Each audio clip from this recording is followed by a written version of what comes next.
Baik, Assalamualaikum warahmatullahi wabarakatuh. Salam sejahtera untuk teman-teman semuanya. Kembali lagi di video pembelajaran.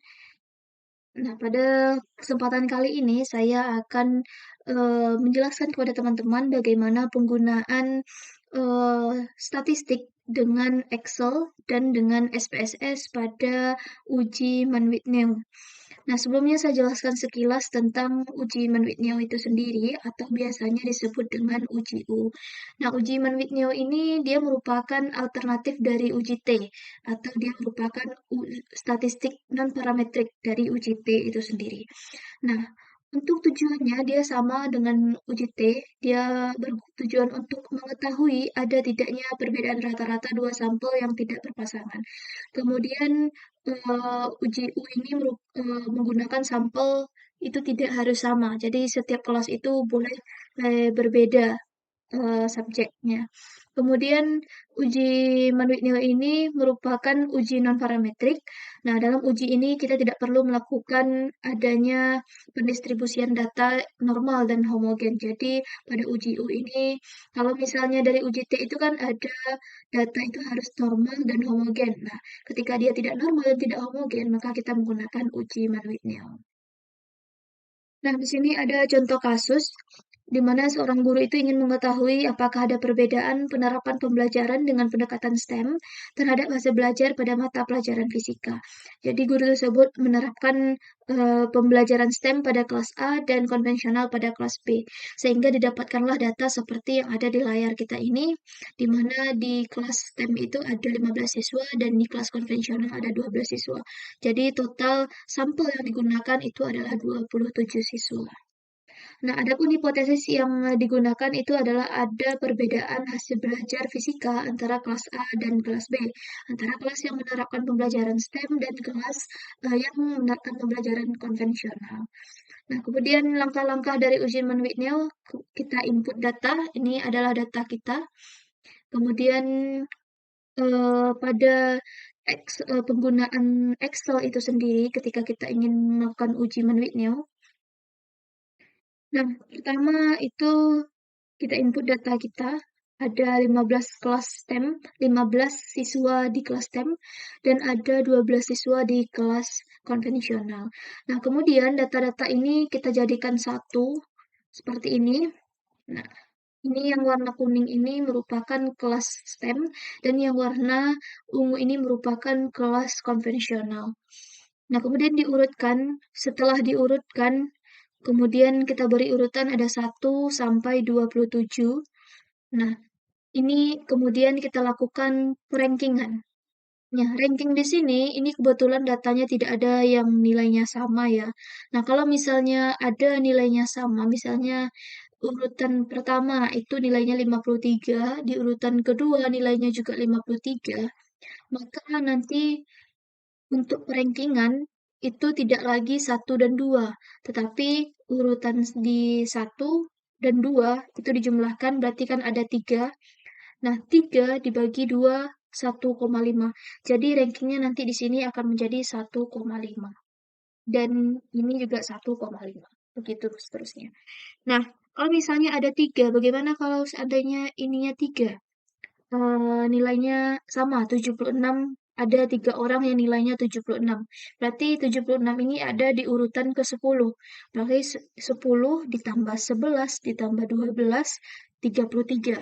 Dibagi 3, maka hasilnya 11. Berarti siswa yang nilainya 76 itu berada di ranking 11.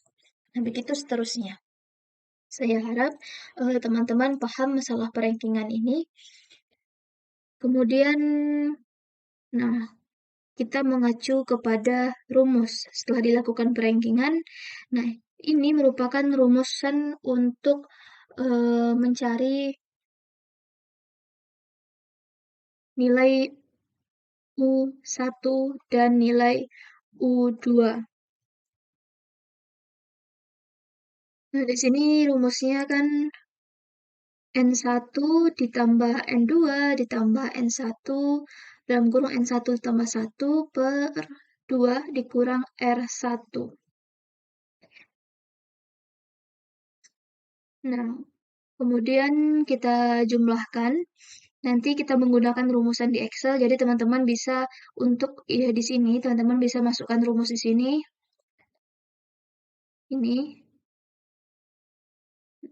Ini merupakan jumlah siswa di kelas STEM, ini merupakan jumlah siswa di kelas konvensional. Kemudian kita lakukan total ranking di kelas STEM. Jadi yang warna kuning ini ranking 1, 2, 3, 4, 5, 6, 8, 10, 11, 12, 17, 20. Ini nanti teman-teman jumlahkan, nanti didapatkan hasil 279. Kemudian eh, kita lakukan hal yang serupa untuk kelas konvensional, rankingannya.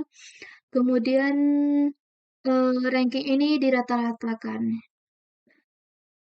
Kemudian untuk ini sendiri,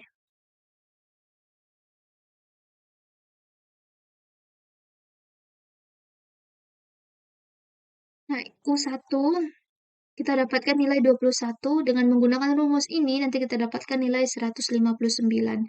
Nah, ini untuk mencari ini nanti teman-teman tinggal masukkan rumus ini ke dalam rumusan Excel. Nah, seperti ini.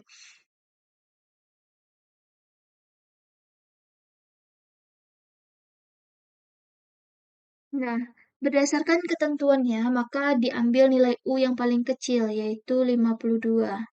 Nah, ini tadi 52 ya. Nah, ini nilainya 52. Kemudian kita masukkan ke rumus ini. Nanti didapatkan nilai 90, kemudian dimasukkan ke rumus ini. Nah, saya harap teman-teman bisa, nah ini rumusannya. Kemudian didapatkanlah Z hitungnya ini.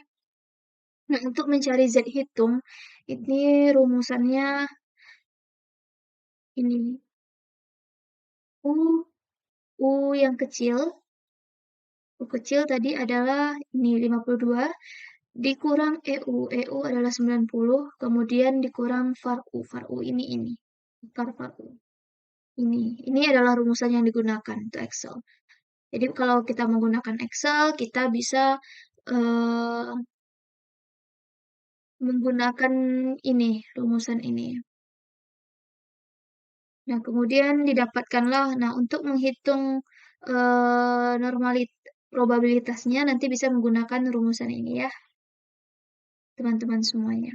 Nah, sekarang kita dapatkan probabilitasnya itu adalah 0,06. 0,06. 0,06.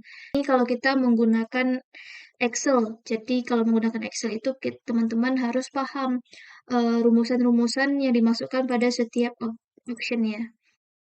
Nah, kemudian kita lihat bagaimana kalau kita menggunakan menggunakan SPSS. Ini adalah tampilan SPSS. Nanti teman-teman silakan input data yang kita miliki tadi. Nah, data yang kita miliki ini. Nah, nilai 73 ini semuanya diinput dijadikan satu di sini.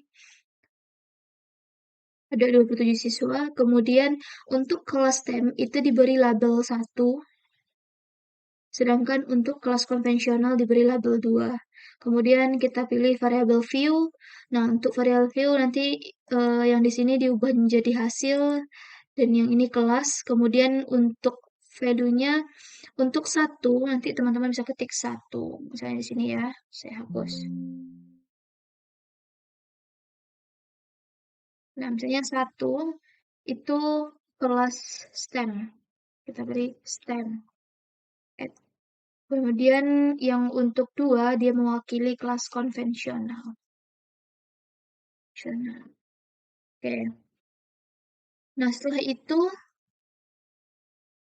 nah baik teman-teman semuanya, setelah data kita ini selesai, kita input, maka kita klik Analyze, kemudian klik Non-Parametric, kemudian Legacy Dialog, kemudian to Independent Sample. Nah, kita masukkan hasil belajar di tes variable list, kemudian kelas di grouping variable. Untuk define grupnya 1, ini grupnya 2, continue. kemudian kita klik Man with New, oke, kita klik oke.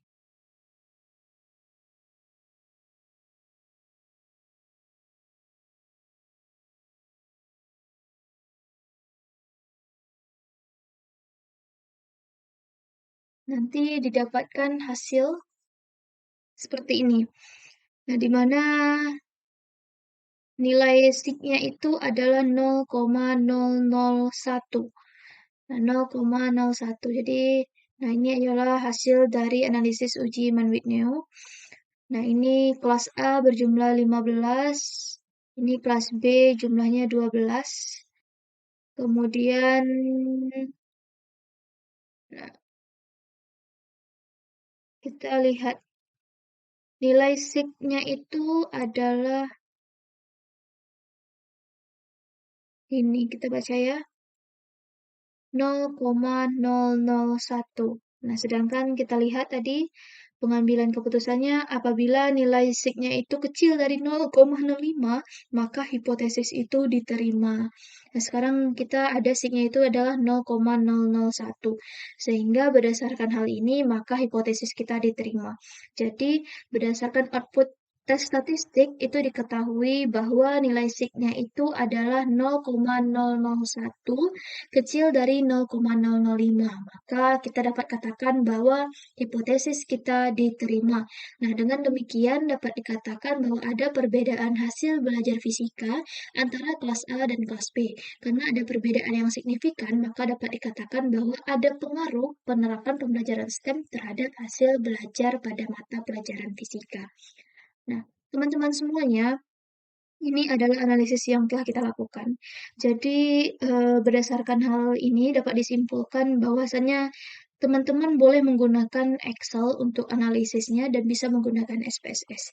Jadi, keunggulannya atau perbedaannya lah ya, di ini, di Excel, ini dia akan melihat bagaimana pola perankingan, kita harus mahir dalam perankingan, kita harus mahir dalam menginput formula-formula yang digunakan dalam setiap langkah-langkah ketika kita menggunakan Excel. Nah, akan tetapi ketika teman-teman sudah terbiasa menggunakan Excel, ini akan terasa lebih mudah. Nah, kemudian sedangkan untuk SPSS ini teman-teman, kalau saya pribadi, saya lebih suka menggunakan SPSS. Nah, karena ini merupakan salah satu eh, software, yang mudah untuk digunakan. Nah, kalau kekurangannya ini, kalau untuk SPSS, kalau dia hanya seputar, uji T, uji ini masih sangat mudah untuk dilakukan. Tetapi ketika sudah menggunakan analisis yang kompleks, teman-teman harus paham betul bagaimana cara membaca hasil statistiknya ini. Nah, kalau seandainya kita salah-salah dalam membacanya, nanti akan mendapatkan interpretasi data yang salah juga. Jadi semuanya tergantung teman-teman lebih nyaman menggunakan yang mana, apakah Excel atau SPSS. Nah, mungkin di video kali ini demikian dulu pembelajaran kita. Saya Umi Salma, mohon maaf atas segala kekurangannya. Jika ada kesalahannya, sampai jumpa di video selanjutnya.